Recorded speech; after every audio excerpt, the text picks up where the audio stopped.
하나님의 말씀은 디모데 전서 3장 15절 말씀입니다.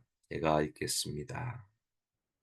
만일 내가 지체하면 너로 하여금 하나님의 집에서 어떻게 행하여야 할지를 알게 하려 함이니 이 집은 살아계신 하나님의 교회요 진리의 기둥과 터니라.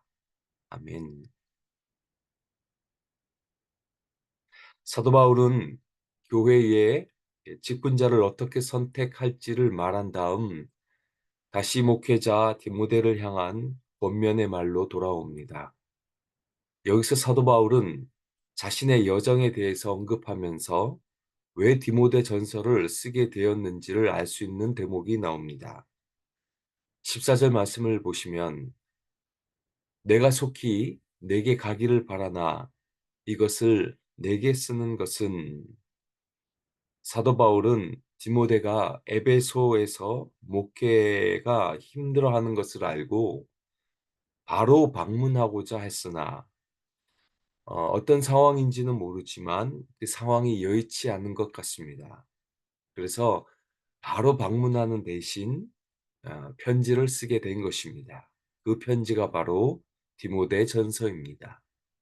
왜 쓰게 되었나? 그 이유를 15절에서 이렇게 소개합니다. 만일 내가 지체하면 너로 하여금 하나님의 집에서 어떻게 행하여야 할지를 알게 하려 함이니. 즉 사도 바울은 이 디모데 전서를 쓴 것은 교회가 어떤지를 다시 한번 상기시키기 위함이었습니다. 어제도 교회에 대해서 성경 공부를 했는데 사도 바울은 교회를 세 가지로 정의 내립니다. 일단 15절 상반절에 나와 있듯이 교회를 하나님의 집으로 묘사합니다. 여기서 집은 가정이라고 해도 번역해도 괜찮습니다. 교회는 첫 번째로 가정과 같은 곳입니다. 확대된 가정이 바로 교회이고 우리는 성도들을 그래서 형제 자매라고 부르는 이유입니다. 사도 바울은 에베소서 2장 19절에 그러므로 이제부터 너희는 이방인들입니다. 너희는 외인도 아니요 나그네도 아니요 오직 성도들과 동일한 시민이요 하나님의 권속이라고 말합니다. 권속은 어려운 말이고요. 쉬운 말로는 함께 식사를 한다고 해서 식구를 말합니다. 우리 모두는 예수님의 피로 혈연 공동체가 되어 함께 음식을 먹는 식구들입니다. 그래서 초대교회도 함께 가정에 모여서 교제하고 떡을 떼고 식구로서 함께 지내게 되는 것입니다. 두 번째는 15절 하반절 보시면 이 집은 살아계신 하나님의 교회로 이렇게 소개합니다. 여기서 사용된 교회는 저와 여러분이 너무나 친숙한 단어 에클레시아입니다. 에클레시아의 뜻은 불러냄을 받은 무리들을 말합니다. 세상에서 우리를 불러서 예수를 믿는 모임에 공동체에 소속하게 된 것입니다. 그래서 교회는 절대 건물이 아니라 모인 무리, 공동체를 말합니다. 하나님의 회중, 하나님의 무리들이 바로 교회입니다. 그래서 어제도 성경 공부하면서 설명드렸지만 사도 바울은 에베소서 1장 23절에 교회는 그리스도의 몸이라고 말합니다. 분명히 교회는 그리스도의 몸이지 건물이 아닙니다. 몸은 살아있는 생명체이지 죽어있는 딱딱한 건물이 아닙니다.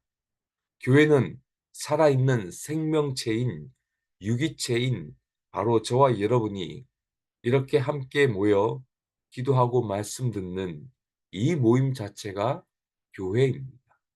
그래서 교회는 저와 여러분을 통해 부활하여 살아계신 예수님을 가시적으로 보여줄 수 있는 공동체여야 합니다. 오늘날 교회가 누구를 보여주고 있습니까? 교회의 어떤 모습을 세상 사람들에게 보여주고 있나요? 분란과 다툼이 아니라 세상에 예수를 가시적으로 보여주는 공동체가 교회가 되어야 합니다. 세 번째 15절에서 교회는 진리의 기둥과 터라고 말합니다. 이 이미지는 특별히 에베소 성도들에게 친숙한 개념입니다. 왜냐하면 에베소는 유명한 여신을 섬겼던 지역입니다. 그게 바로 아르테미스 여신의 신전입니다. 7대 불가사의 중에 하나인데 그 여신의 신전은 무려 127개의 기둥을 가지고 있었다고 합니다. 그런데 그 각 기둥은 다 세상 왕들이 헌정해서 세워진 기둥이라고 합니다. 이 기둥들이 아르테미스 신전을 떠받들고 있었습니다. 사도 바울은 이 개념을 가지고 와서 교회는 진리의 기둥과 터라고 말합니다. 여신의 신전과는 달리 교회를 떠받고 있어야 하는 것이 바로 진리, 하나님의 말씀, 복음임을 강조하는 것입니다. 특별히 여기서 사용된 터라는 말도 영어를 보시면 foundation, 기초입니다. 교회를 떠받들고 있는 것이자 기초는 다른 것이 아니라 진리이고 하나님의 말씀이고 바로 복음이어야 한다는 말입니다. 사랑하는 성도 여러분, 교회의 존재의 이유가 뭘까요? 복음 위에 서 있어야 합니다. 교회가 다른 것 위에 서 있는 것이 아니라 복음 위에 서 있을 때 그 교회가 가장 튼튼히 세워질 것입니다. 사도 바울은 로마서 1장 16절에 내가 복음을 부끄러워하지 아니하노니 이 복음은 모든 믿는 자에게 구원을 주시는 하나님의 능력이 됩니다. 여러분, 복음으로 세워진 교회는 하나님의 능력을 담고 있는 교회가 될 것입니다. 그 복음의 능력으로 세워진 교회는 구원의 역사를 보게 되고 예수 믿지 않는 영혼들이 돌아오게 되는 놀라운 능력을 경험하게 될 줄로 믿습니다. 여러분, 예수님의 비전과 소원이 뭡니까?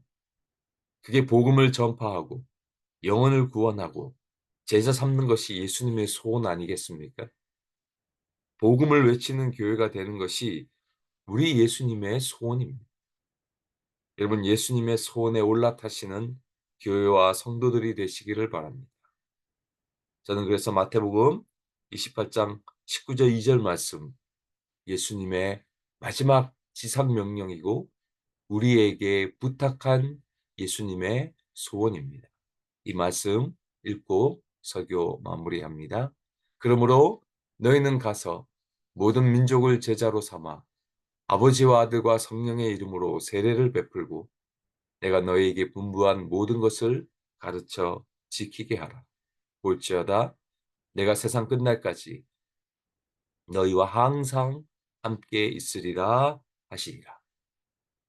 이 예수님의 지상명령이자 소원을 이루어 드리는 교회, 그리고 저와 여러분이 되셔서 이 주님의 원하시는 비전에 올라타서 복음 위에 굳게 서는 저와 여러분 되시기를 주님의 이름으로 축원드립니다.